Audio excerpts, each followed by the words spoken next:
Police have arrested a man on suspicion of murder after two young girls, aged 3 and 1, were killed in a fire in Nottingham. Investigators say the blaze was started deliberately. Officers are appealing for anyone who was in the area at the time and might have seen something to come forward. Becky Johnson reports from Nottingham, a warning there are some flashing lights from the start.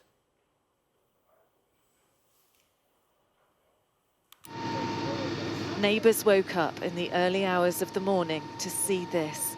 Firefighters trying to stop the smoke that was billowing from the first floor flat.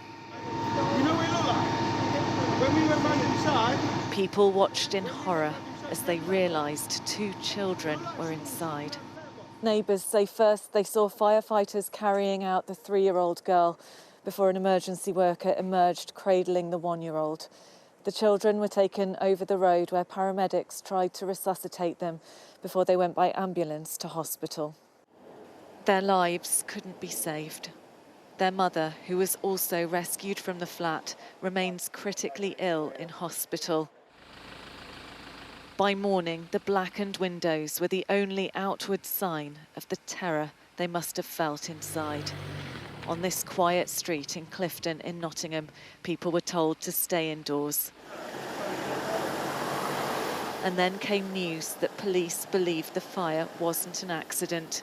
A 31-year-old local man has been arrested on suspicion of murder and attempted murder. He remains in custody. The fire took hold of the first floor of the property and neighbouring properties were evacuated. 2 children were treated at the scene for smoke inhalation, but unfortunately, despite best efforts, they passed away at hospital this morning.